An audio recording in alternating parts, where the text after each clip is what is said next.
So it is breaking news from the NBA. Shea Gilgeous-Alexander has agreed to a 4-year, $285 million supermax contract. Excuse me. How am I? Mm-hmm. Yeah. $71 million a year plus over a 4-year contract? He's going to be making close to $1 million a game. Oh, my goodness. Close to $250,000 a quarter. Really should have worked on that jump shot. I mean, yep. Yep. Wow. Really should have developed the Odie hook. I had a hook shot that I used playing pickup basketball. That's about right. Because Otis was the first nickname, and they shortened it to Odie. People called it the Odie hook. Yeah. It was devastatingly effective. Was it? Yeah. Yeah. Devastatingly effective against your friends. Yeah, against other guys that were my height or shorter. And I don't know what relevance this has to do with Shea Gilgeous-Alexander's well, I mean, $285 million I clearly contract should have developed that Odie hook, become a tier 1 5-star recruit. Should have played, basketball at Michigan State, then get drafted, be a lottery pick. So I could have signed a big contract. I did tease we were going to talk about Hail Mary plans. And that's what I should have done. You just generically and organically brought up another one. Can you imagine seeing some 6'1" vertically limited fella out there on the court just shooting hook shots? Yep. I could. I could see that. I think everybody could. Everybody could picture it. He's not fast. He can't jump. He doesn't really have any height. No ball skills whatsoever. But that hook shot. What do you want to give him? 71 a year. Let's go. Yeah. Yeah. $71 million a year. Unbelievable. It is unbelievable. Okay. So, look, the Hail Mary suggested by the morning show. One is don't spend any of this money, bank it, and make a run at McDavid next year. 2 is tank and try and win the lottery and go get Gavin McKenna, who's supposed to be the next generational player. The problem with both of those plans is they truly are lottery tickets. Connor McDavid, saying you want to bank the money and make a run at Connor McDavid is like saying, I'm in love with this woman. She will marry me. And I know she will say yes. But I prefer Eva Mendes, so I'm just going to marry her instead. Eva Mendes has some say, right? She does. Yes. And Connor McDavid has some say. You can't just say we're going to bank this money and go get Connor McDavid. Connor McDavid has some say as well. And the way these things work out typically is right now the Red Wings are in a situation where they don't get the Connor McDavids. So I mean, look, I get you could be trying to stealthily maneuvering for that down the road. The other one is tanking for Gavin McKenna. It's literally a lottery ticket. If you aren't the worst team in hockey, which they won't be the worst team in hockey, you have like a less than 10% chance of winning the lottery. And even if they had the best chance and best odds to win, they don't do it. It's only 18%. Well, and they have no lottery luck. I don't think you're aware of the irony that you had when you brought up Eva Mendes and Hail Mary. No, why? Do you know who Eva Mendes is married to? Yeah, Ryan Gosling. You know what his blockbuster movie's called coming out this summer? No clue. Or next year? Hail Mary. Is it? Yeah. Well, something else that just happened. That just happened. Yep. You unwittingly. I unwittingly and unknowingly had no idea. I had no idea. You're brilliant. Yes. You work on a different level. Is that what it is? Yeah. Is that what we're going to call it? Chess. Everybody's playing checkers. I'm playing chess, yes. And you are playing chess, 3D chess. Well done, sir. Yes, your point is well taken, though. Those are two. I mean, you can't rely on a draft lottery Hail Mary. The only way you can rely on, we're stockpiling for Connor McDavid next year is if you know for sure that Connor McDavid's going to hit free agency. Yep. Which you don't know for sure. Nope. And then you have to know for sure that Connor McDavid wants to play only for the Detroit Red Wing organization. I mean, I kind of how do you get those assurances? You don't. The way you do it is you trade for him, which I suspect if Edmonton knows that they are going to lose Connor McDavid to free agency, that they will trade him. Because how could you not? I mean, the best player in hockey, you've got it. And if you think you can't re-sign him, you move him. Yeah. Well, I mean, they may. So either way, I agree with you. Those are Hail Marys. They're unrealistic, and I'm sure that they put that caveat on there. Hey, this is wildly unrealistic. It's why it's called a Hail Mary. Well, I know that the morning show talked about this because this was some of the feedback they got. And the one thing you can control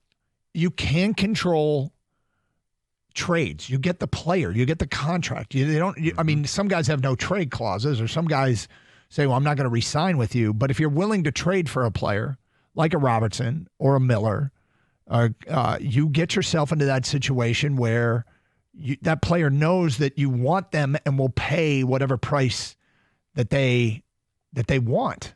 And so, they can go after some of these free agents. The problem with even the Red Wings cap space is the last I saw, and I don't know if it's been updated. I guess I'll go look at Spot Track again. There's still 12 teams with more cap space than them.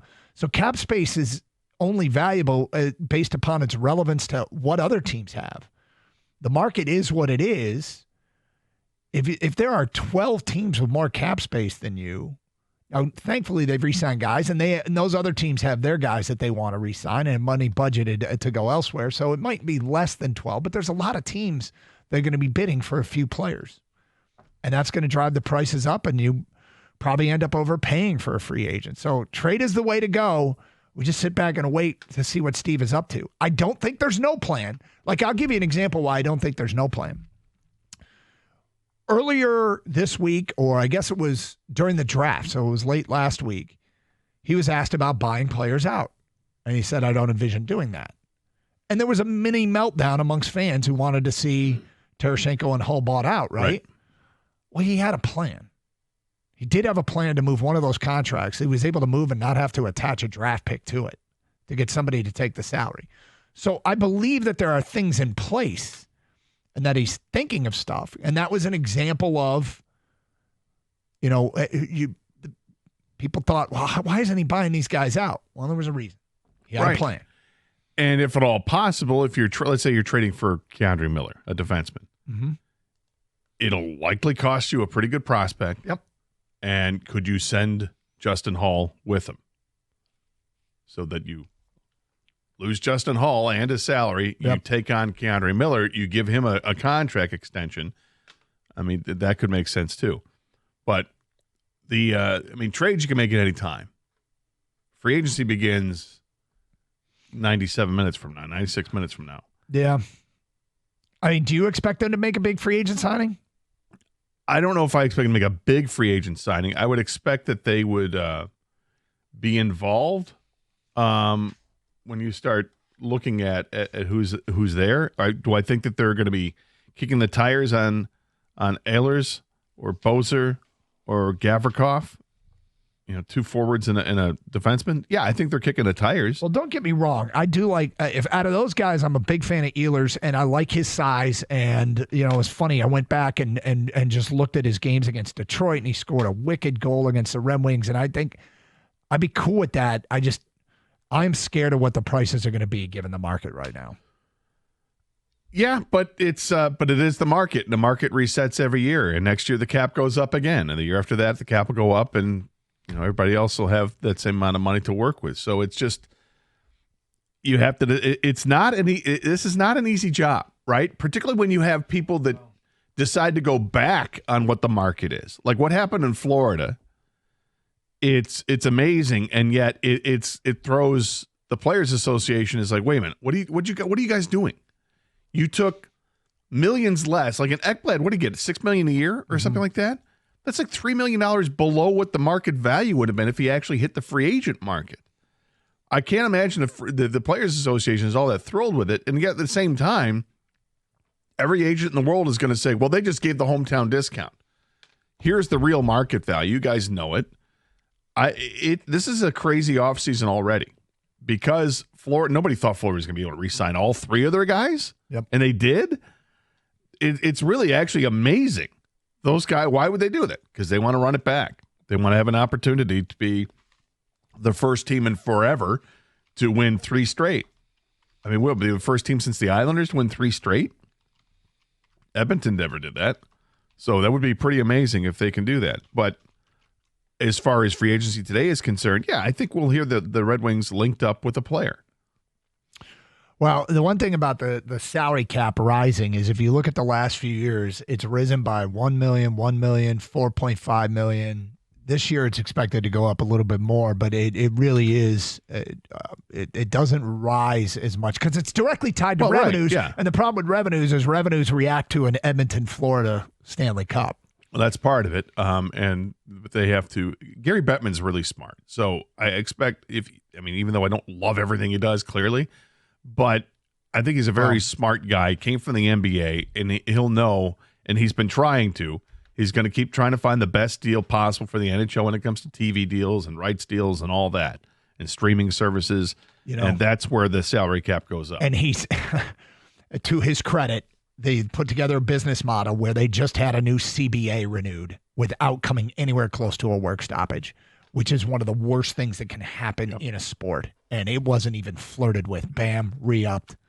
And it's an underappreciated, healthy thing because it was well before anybody heard the words work stoppage in NHL. They re-upped it, and that's fantastic news for the hockey fan. All right, 248-539-9797. It's Karsch and Anderson, Red Wing fans. What happens next? We'll get to phone calls and feedback coming up. Red Wings with some cap space, some maneuvering, some stealth maneuvering to keep some of what they had in place. Remember last year we kept talking about their biggest problem, one of their biggest problems. It felt like they have a line and a half worth of forwards. So maybe the depth moves and trying to find a guy or two that can help, your second and third line actually goes a long way on a team like this. But here we sit with a lot of the free agent market picked over before it even started with guys going back to their old teams. What do you think happens next here, Red Wing fans? 248-539-9797. Pistons made a move yesterday as well, and their plan seems rather clear. That we will get to next here on 97.1 The Ticket.